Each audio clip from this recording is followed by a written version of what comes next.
Hi everybody and welcome back to Lost Genre Reddit Stories. This post is from the subreddit Am I the A-hole? Would I be the A-hole public? And it's by user ExcellentFee3010. Am I the a-hole for telling my parents that I will take them to the cleaners? The people I will mention in this are my mom, Jen, 50, my stepdad, Brian, 56, my brother, Tom, 23, and my sister, Ruth, 26. I am 27. For background, Jen and Brian have been together since I was 11. Well, I say that, but 11 is the age I became aware of their relationship, as she asked if we would be okay with him moving into the family home. Prior to this, she never mentioned dating anyone, and we had never spent any time with Brian. None of our immediate relatives ever mentioned him to us either. The day Jen asked us, Ruth was sat next to me and asked to be excused to her bedroom. Tom was not home to have any input. I was stuck by myself with Jen, who did not seem to understand how she completely blindsided us. She had no interest in answering my question about why she had not told us. Her only interest was knowing if we accepted this stranger moving in. Brian moved in the following week.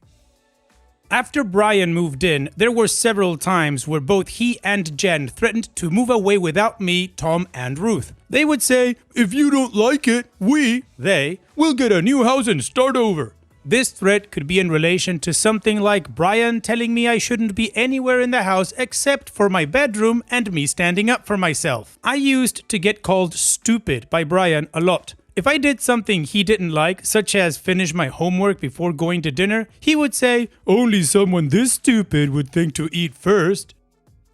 Any grievance I had with Brian was never acknowledged by Jen. If I raised an issue with her, she would deflect and change the subject. Brian would cause a lot of problems knowing that there were no consequences for him. Brian never concealed the fact that he wanted Jen and only Jen. We were her baggage that he only had to put up with for so many more years.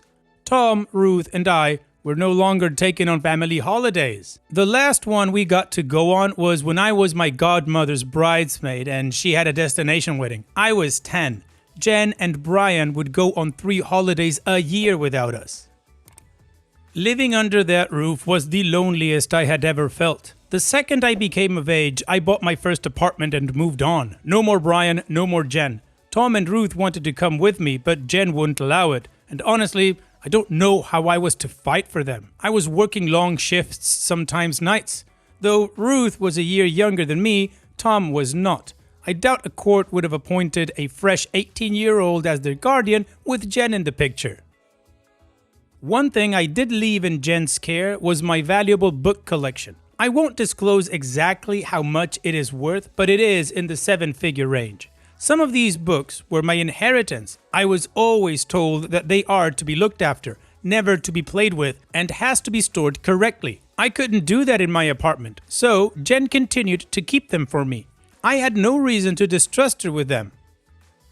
Earlier today, I called Tom as I was traveling home from seeing a friend. Tom mentioned that he had gone to Jen's house to collect some things. Because he was there, I asked Tom to find out if Jen had managed to get the remainder of my books authenticated. She and I had spoken about doing so a few weeks prior. Tom asked Brian about my books, and then Brian laughed and said, "What books? My books?" Tom said, "No, OP's books that you have been looking after." Brian then repeated, "My books." I was listening to this through Tom's headphones, so I told him to get Brian to clarify. Tom asked Brian what he meant by his books. Brian said, "They are ours now. We bought them." My heart sank the moment I heard him say that. Jen was not home. I tried calling her, no answer. Eventually, she called me back a couple of hours later, but not before Brian called me a pathetic liar and also spoke ill of Ruth and made claim to her books, which she had in fact sold years ago, still insisting mine were also his property. To confirm, I never sold anyone a single book. They did not buy me any books. All the books in my collection are to be sold at a future date or passed down to my children. Brian and Jen never gave me a single penny, so I can confirm this is not the case. Jen was unwilling to confront him about it. I am not allowing them to steal part of my children's inheritance. Jen agreed that she never bought my books, but Brian refuses to give them back to me. I told Jen that her inadequacy as a parent, failure to reprimand Brian over the years, and her lack of love for her own children has meant this moment was a long time coming.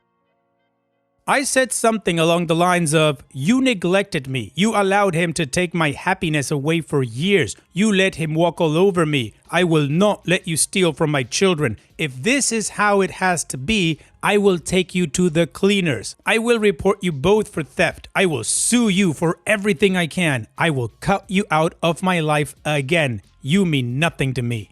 I am not in need of legal advice on this. I have a lawyer. I just want to know if I was out of line for what I said to Jen. I was very emotional at the time. Thank you if you read all of this.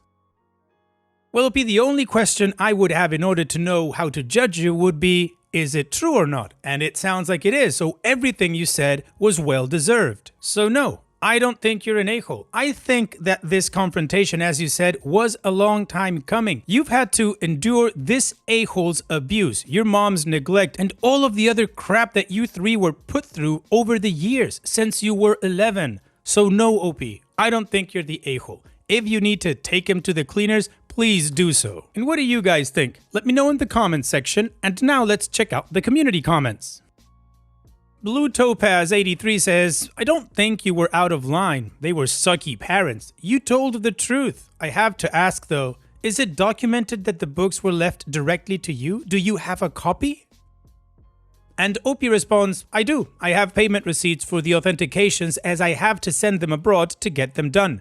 I keep a spreadsheet so I can update it. Everything has been paid for by me and I can prove my ownership. I also have messages from Jen where we discuss my collection, including the number of books, their names, value, etc." Wendy in Phoenix says, "I would take the documents to the police station and ask them to provide an escort while you get your property back from your previous home. Don't give any warning that you are going to do this." And Opie responds, "You're actually required to give notice about collecting property because it is called a breach of peace, and access has to be given by those living at the property. In the case of this being theft, they could retrieve it for me with a warrant, but then it would probably become evidence, civil versus criminal." Goddess from Cyprus says, "Not the a-hole. Make that police report and ask your lawyer to do something to stop him getting rid of them as he sounds vindictive. Do it now, not tomorrow. Take them to the cleaners and then some." All Out of Chef Wingham says, "Not the a-hole, obviously, but I think we all want to hear some backstory about how a teenager acquired a 7-figure book portfolio, assuming we're not talking Pakistani rupees or something." And Opie responds, "I think I mentioned above, mostly inheritance. I added to my collection over the years. I wasn't a teenager when I inherited them, I was a child. Due to me being a child, Jen had physical care of them, but I was allowed to see them at any time and she respected my wishes when it came to them. When I got my first job at 16, I had them valued by an appraiser. The values of books, especially the kind I have, appreciate over time. I'm from the UK, Great Britain pounds." And Spinner of Yarn says, "Not the a-hole. I think you handled it appropriately. I saw your comment that you can prove the books are yours, that no one else bought them, that Jen's holding on to them for you, etc. I hope you get what you're owed and that they get what they deserve." Alright, well, the community agrees that OP is not the a-hole and OP can definitely prove ownership of her books. So let's move on to the update to see how this story ends. "I am so sorry for leaving things so long. I was busy with the situation, then traveling, and I thought it would be best to leave things until it was fully resolved. It has been a little over 2 weeks, but it has felt like an eternity. I'll start off by saying there is good news and bad news. The good news is I got my books back, all of them, unscathed. They are physically in my possession and will remain in my care indefinitely. The bad news, I did not take Jen and Brian to the cleaners. Ultimately, my goal was to get my books back. I have a mixed collection. First edition books and rare and valuable comics make up the majority, no matter the route I had to take to do so. I'm sure you'll mostly agree that it was a good outcome either way, even if I am not suing my parents. After speaking with Tom, I had already contacted my lawyer to set things in motion. They had advised that they would contact Jen and Brian as a matter of urgency. Not long after speaking with me, Jen had contacted Ruth to try and convince her to get me to speak with her. It was only going to be her attempt to get me to back down. I do not bluff. She knows this. Ruth said she told Jen that she hopes I do follow through with things, and then she ended the call. Jen tried to call back. Ruth ignored her. Side note on Ruth and her books. She mentioned selling some to Jen and Brian years ago, maybe 10 now. She didn't want to sell them, but she needed the money to move out. The only way Brian was going to allow Jen to give money to Ruth was in exchange for some books. If I had known at the time, I would have given her the money myself. I found out years later. There are boxes of books that belong to Ruth still in the room. She said she will keep them there for now. I will help her to move them when the time comes. The ones Jen and Brian bought were removed long ago to his own storage. Anyways, then it was Tom's turn. Jen tried to get Tom to talk to me and Ruth. Jen was still in agreement that my books were mine, but Brian still was not having any of it. Jen was not putting him in his place. Tom said he agreed with what I was doing. I was told that Brian was shouting obscenities about me in the background. Things like, "Ungrateful bitch!" You get the picture. Tom told me they deserve it and so much more. My lawyer had contacted them on my behalf 2 days later. All contact with me was to go through the firm from then on. This is what Jen told me happened after they were contacted as I was packing up. It was a one-sided discussion. She told Brian that he needed to stop trying to claim my books. If he was intent on keeping them, he needed to make me an offer of their current value plus 30%. But if I said no, it means no. How honorable of her. Brian was still adamant he didn't need to offer me anything because the books already belonged to them and I won't be getting anything. He also did not seem to think that I would win a legal battle against them, despite Jen confirming I had everything that meant they were guaranteed to lose. A couple more days later, my lawyer said that Jen reached out to them on her own and said that she wanted me to retrieve all of my books. I had already made them aware that Brian was an issue because of his presence in the family home, but she assured them that he would be gone for the whole day, out of the city. Some days ago, I arranged for suitable transportation for the books to my house. A few days ago, I went to collect the books. When I got to the family home, Brian's car was not in the garage or front patio, which they always are whenever he is home, so I proceeded into the house. I know he would have tried to provoke me, even though I am not a violent person, because he wants to have a way to make me squirm. I walked right past Jen and went to where the books were. Brian has never been granted access by Jen, so they were perfectly secure, and I loaded them all into the van. It took a while.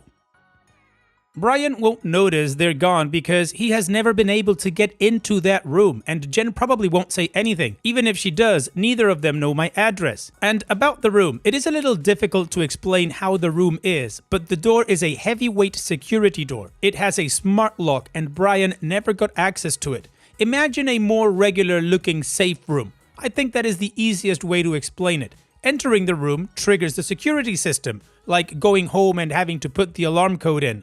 Jen never needed to use this room once we got older, so Ruth and I were permitted to change the code. Anyway, Jen was talking to me throughout, trying to get me to sit with her to speak like adults. She was saying cliche things like she regrets how she treated me and blah blah blah. If she had said all of this years ago, maybe I would have listened, but even now I had to retrieve my own possessions in secret because she couldn't stand up for me as she should have. Her words are empty. I did not say a word the entire time. My lawyer said everything that needed to be said, including that as long as Jen and Brian do not try to falsely make claim to my books, the matter was resolved once they were returned to my custody. Once I finished loading everything, I returned my keys to the family home. Jen tried to convince me to keep them, but I have no intent of returning there. The truth is, that place stopped being the family home the day Brian moved in. I have zero happy memories of it. My old room makes me sad to think about because it is a constant reminder that it was the only place I was permitted to be. Even writing this hurts. I needed my parent to look out for me. She failed in all other aspects apart from these books. I wish Jen had loved me like a parent should. But yes, I have my books back. That's a good outcome. She and Brian have their own child now. They got their wish, and I hope it was worth it. Jen was never really my parent, and Brian made it clear that we would not get anything from him once he dies. Not that we expected or wanted anything. He would say, "My children will get everything I have. You are not my children. Your mother will probably leave you something, but she will need to provide for our children first." Such a lovely man. Jen once told me that she wouldn't add their biological children to her will because Brian will leave them everything he has. Either way it goes, I'll be okay. She also put me in therapy when I was a teenager, and I still do sessions now. Seeing her face as I left made me feel empty. She looked sad, but I felt mostly nothing. Now I feel something. I will request some sessions with my therapist. Closure is best. Thank you for the earlier support on the previous post. That is all from me. Well, OP, Jen made her choice and she chose Brian. Of course, Jen sucks. But the good thing is that you have your books back and you don't have to go back there anymore. So here's wishing you the best, OP. Thanks so much for sharing and take care. And now let's finish this video with a mood booster post. This post is from the subreddit Malicious Compliance and it's by user ConsistentShoe9602. Boss yells at me for following instructions and tells me to do the opposite next time, which backfires. About 20 years ago, I used to work as an office assistant at a small company where we would receive orders from clients and then we would assign the work to one of our freelancers who were well compensated and respectable professionals. My boss was such a professional herself, and when possible, she would assign that work to her. I accepted the minimum wage job because she told me I could sometimes get tasks assigned as a freelancer with the nice freelancer compensation, that she would personally train me, and that in less than a year I would most likely be promoted to a regular freelancer and make very good money. This sounded like a great career path to my young and naive ears. One of the things she had told me in the very beginning was that when you take over an order, you become like a project manager for that order. You need to make sure that the freelancer would finish the work on time, as the work was usually time sensitive. Additionally, she loved going on long lectures about how she is paying me minimum wage for me to use my brain and figure things out when necessary. These lectures were mainly a vehicle for her to stroke her own ego by explaining to her employees how our brains were not as smart as hers. One day, our biggest corporate client had placed a large order that was due on a Monday by noon, and we had assigned the task to my boss to do over the weekend. It was Monday morning, time was ticking, and my boss hadn't arrived at the office. The client had called to see if we were going to provide the work soon, as it was urgent. I called half an hour later and texted her. No answer or reply while noon was fast approaching. So I called her landline at home. Her husband picked up, told me she wasn't home, and I explained very briefly why I was trying to get a hold of her. Less than an hour before noon, my boss called furious that I had been so insistent on getting a hold of her that I had created a state of stress and emergency at her house. Her home number was for emergencies only, and this wasn't an emergency. "It's not professional to call people when they are not at work." She told me she got everything under control and she was now sending the work to the client directly. When she arrived at the office, she gave me a big scolding in person and told me that I needed to hound other freelancers, but not her. She said it was her business and she got everything handled. She knew all the clients and they were clients because of her. She looked me in the eye and told me, "If I take over a task, it's not your task anymore, it's my task. You don't need to bother me with reminders. You just give me the instructions from the client and I'll handle everything myself. From that point on, your job is done. I never miss deadlines. If the client calls, you tell them I'm on it and you don't call or text me about it." Fair enough. I apologized for the stress and repeated the new instructions back to her for confirmation. She was very happy with that and confirmed I had understood everything. She once more gave me her favorite lecture about how she is paying me, minimum wage, for me to use my brain, with a lot of condescending examples of how she always uses her brain, unlike us normal workers. I could only nod along, as if her narcissistic rant was actually teaching anybody anything. About a month or so later, another client comes in with an order. I accepted it. My boss was available to handle it, so I forwarded everything to her and I considered my work in regard to that order done as instructed. On the day of the deadline, I was on vacation and was hiking in a remote area with spotty cell coverage. The other office assistant called me and told me the client had called the office to check if the work was ready. I told my colleague that our boss was on it and that we didn't need to worry as our boss was going to handle it and that my clear instructions were to tell the client our boss was personally on it. The task would be done by the deadline and explicitly not call our boss to remind her of the deadline. Then, since I was on vacation, I needed to conserve my battery and everything at the office was handled. I switched off my phone. An approaching deadline that my boss had to meet was explicitly not an emergency. Also, I had recently realized that my boss had knowingly misled me about the career opportunities this job was affording me, so I wasn't going to be on call on my rare day off. While I was hiking without a care in the world, my boss had managed to forget about the deadline. By the time she realized she had missed it, the office was closed. My boss had urgently finished the work, but it turned out she didn't know the client so well as she didn't have their contact details. As the order was in the office and my phone was off, she had to go there herself, fetch it, and use the contact details to deliver the work late. This was particularly embarrassing as my colleague had informed the client our boss was personally doing the work for them. When I came back to work, it was pandemonium. She screamed at me, but I simply pointed out that everything I had done was following her instructions. "Why did you do this?" "You told me to." "Why didn't you do that?" "You told me not to." She was fuming, but she knew I was correct and I had acted exactly as instructed. She also screamed at me for my phone being off, but I said I needed to conserve my battery for emergencies, and this was clearly not an emergency, and I am not on call on vacation anyway. Malicious compliance for the win, right? Well, narcissists never accept the blame, and she had an idea of how to shift the blame to me after all. "But you didn't provide me with the client's contact details with the order assignment. How could I have delivered them the work? It was your fault for not providing me with all the information." I pointed out that she told me she knew all the clients personally, but if she had used her brain like she is constantly telling us to, she could have easily noticed that the order instructions were on the client's letterhead with all their contact details spelled out on every single page, bottom and top.